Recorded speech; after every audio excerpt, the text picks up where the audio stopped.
So we're nearly at 2:30 in the morning, right?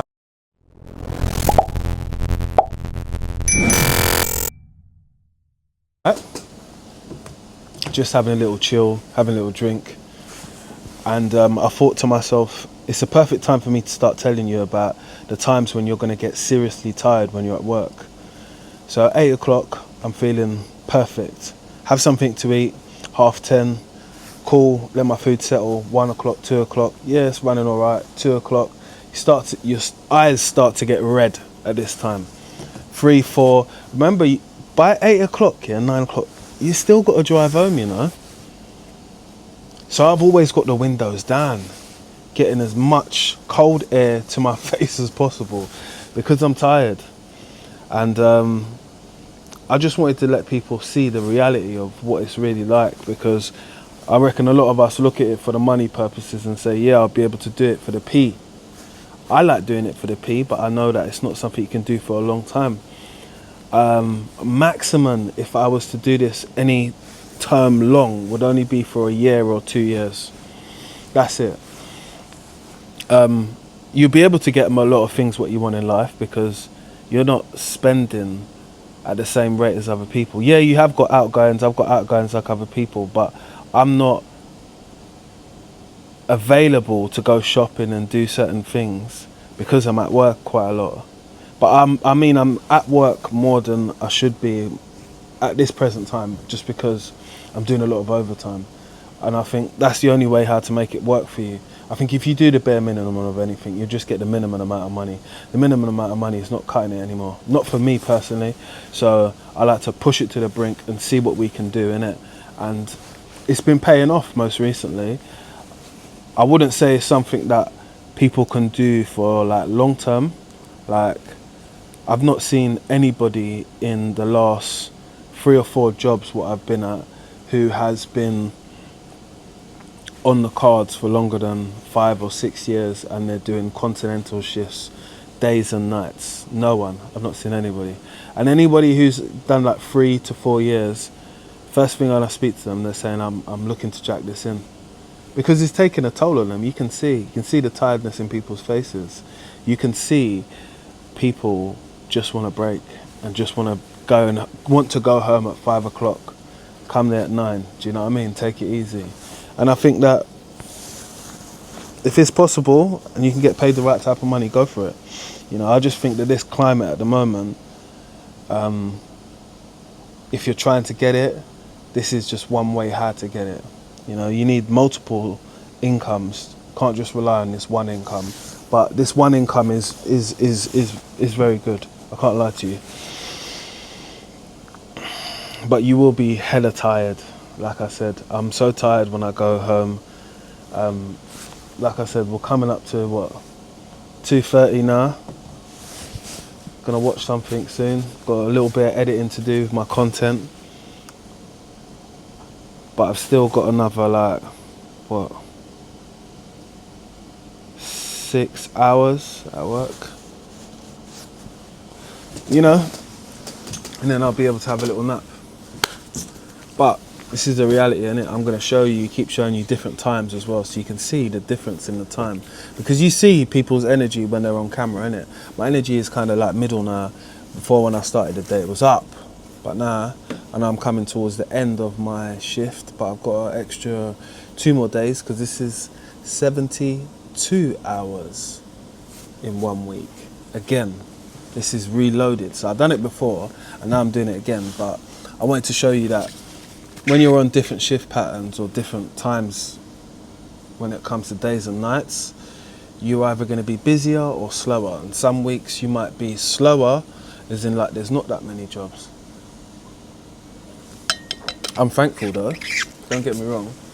I like working, but I don't always want to kill myself with work, do you know what I mean? I want to take it easy sometimes. That's what I'm going to do for the rest of this vid. One thing I can definitely tell you is that I've learned how to use the wet vac while working shifts. And that's not just this workplace, it's been another workplace just like this as well, where there is consistent leaks, here, there and everywhere. But you will tire yourself out doing all these leaks. But it's something what's got to be done because when you're on shift, you're generally there to make safe, innit? Making safe means tidying up, innit? And making sure that you've contained the leak, however you've done it. But making sure that you've done it correctly is a necessity, and making sure that you put out signs and all that is bloody, bloody, blah. But it's just something what might happen in the middle of the night. And this kind of like happened towards the beginning of the shift. So it wasn't too bad to be able to contain it. And we kind of like found out where it was coming from as well, as you can see. Tried to do a little fix on it and change it over to another pump, but there were some other complications. But these are the things which happen when you're on shift, innit? And I had to do some PPMs on this one here. So I was just doing some checks, changing filters if we did have them, checking the traps, checking the belts, and also checking the motor as well. So these are things which I had to do at a period of time at night. And I was more conscious about just staying awake, innit? Because once you get into it, you're in the swing of it, innit? And sometimes you can forget the time as well. So having like regular breaks, having drinks, sitting down, just like checking my phone and all that every other 2-3 hours was necessary. But sometimes when you got something to do, it kind of keeps the night flowing. But I'll definitely say that nights kind of flow they fly by in time, innit? So it keeps going, innit? I think the daytime shifts are the ones which actually wear down on you the most. But the nights, again, no one's really around. We're doing some checks. If we have got the filters, we change them. Generally, the belts and the motor was quite good. So just made my report. And that is something that I've learnt to have to do a lot better as well, writing a report. Because there's some things that we're all not really good at, in life. And some of them might be writing and reading, innit? So these are the times when you can, actually find down on what you're gonna say in your report or your summary and make it very clear and precise as well. You can try and do this if you're trying to be a better engineer, but you can just do your own thing if you just do that, innit? But just understand there are a lot of people that take notice when you are thorough and diligent about what you do, innit? I like what I do, innit? So I enjoy doing some work. I'm not gonna lie, at some points you can't work a job like this and it be long hours and you're not enjoying it, or you're not, taking some pride in what you're doing. Right. What time is it? 3:10 in the morning. So I'm just chilling now. There isn't really a lot to do. I've checked to see if there's any other jobs coming in. Just charging my radio as I do now. Finishing off some editing actually. But I just wanted to touch on this part of like the fatigueness, what happens to you when you're working at night. You naturally get tired at night time. Your body tells you that you want to sleep. You're battling with that and against that and overriding it and trying to go sleep in the morning when you know you should be up. That's something which you battle with when it comes to shifts and doing these types of jobs. I realised to myself, because I didn't have such a busy week, I got into work today and I thought, I'm up for it. I know what I've got to do. Let me do it. Let me get on with it. Let me do my paperwork. And 4 or 5 hours into it, I did definitely start feeling the fatigueness and start feeling hungry. Yeah. So once I've had some food, I feel really energized. But now you get to a certain time like this in the night, most people are just chilled now. You just chill out until when it's time for your handover. My handover is in another 4 hours, let's say. So it shouldn't be too bad. Again, nothing really happened. So what we do at the handover is obviously tell people what happened on the night shift, whether there was problems, whether there was any emergencies, what we had to isolate or what has been done. But it all gets written down like in a logbook. So logging and making sure that you're keeping a record of what you're doing is necessary. Me personally, I can tell you from my own personal experiences, you don't get a lot of people asking you about it. Like, what did you do? Oh, what? But they know at the end of the day. We've got set things to do. I did have some PPMs to do. So I've got majority of them done, but still got a little bit left. So I'll see how that balances out next week, because I've still got some time what I'm gonna be able to complete them in. So let's see how that goes.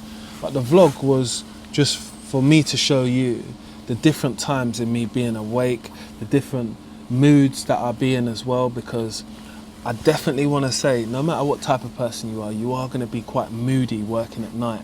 And I've realised that for myself, because when I will speak to someone in the morning, or I speak to my partner in the morning, sometimes I can just be snappy for no reason. And it is for a reason. It's for the reason of me not having any sleep. That's why I'm getting snappy and stuff, because I just want my bed, to be honest with you. And this is what you got to go through when you're trying to get that money, is you got to fight them little demons and, you know, find your way to stay awake. Me, I like to edit my videos. I take peace with being on my own. Do you get it? I was saying to someone that you got to be a solitary type of person to do these shifts, because yeah, you do work with other people, but generally they're off doing what they need to do, and you see them at lunchtime just like you would do at a normal 9-to-5 job. But in the night, you can imagine you don't see no one, and that's how it is, isn't it? You see people at like the earlier times. That is the truth. But I'm a person that sometimes I don't really need a little nap or close my eyes for like an hour or something like that. I'm up now with not a lot to do, but talking to you guys and talking to my camera and just saying to you like what it's been like for me. It's been actually rewarding, because I've understood like what type of job this is for a particular type of person. So I think if you're single, it's a great job for you. If you're trying to save up and you haven't got a significant other, no kids, kind of a good job, because there is overtime, but it's not guaranteed, and you need a guaranteed overtime to be able to make good money. Because yeah, they say the rate's good working at nights, yeah, but you just get taxed more money, innit? So if there was a good amount of overtime there, you would make quite a lot. That's the whole trick behind it. If there's not the overtime there, you need to think about it, because is it making sense for you as an individual? I look at it as, I do my shifts, I think it's 18 shifts a month, yeah? And I need to do like 4 days overtime, or 4 nights overtime.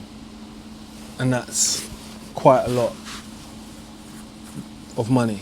I'm not going to tell you how much, because it's none of you lot's business, to be honest with you. I never do talking about money and stuff, because I feel there's always someone who's going to top you. Someone's telling you, oh, that's not the right rate. That's your own business. What deal you walk into is up to you. I've said it to people before, negotiate any deals, what you get before you get there. You don't do much negotiating while you're there, because most people know you're there and you need it, innit? So make up your mind with that. Obviously, this time I've showed you like the tools which I use. I know you can see the tool bag right there. Today I was using it again. Do need to add one more thing to my tool bag collection, which I will be getting soon, but I'm going to keep that for a whole separate video, because it's not a necessity tool which I need, but I just had it in my tool bag before and I can't find it anymore, so having to replace it. Not often that I have to do that.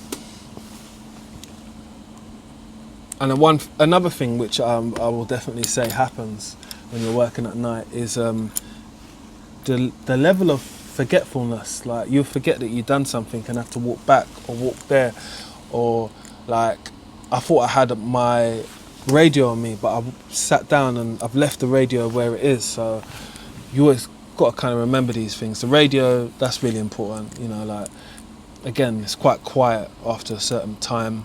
Ain't a lot of calls coming over the radio, but you never know, could be at any point, so you just make sure you're ready, innit? This has been 72 hours behind the scenes with me, Mr. London Plumber, as a mechanical engineer in London. I hope that you've learnt something and realised what other people do as a job, as a 9-to-5, because we all do different things, innit? It's just how we do it. And I just wanted to make this video so I could show people who like these types of jobs are aimed at, and just what you could be prepared for, because going into some of these things, I didn't know what to prepare for. I didn't know if this was going to be a good job for me. I didn't know if it was going to work with my schedule, but at the moment it does work with my schedule because I know it's not going to be forever. I know it's going to be for time and a place until I build myself to where I want to be. But it does give a certain level of freedom, and that's what I was always looking for when it comes to a job. So for the time being, I'm going to be working. I hope you subscribe, like and share, and look out for the next videos dropping on this channel.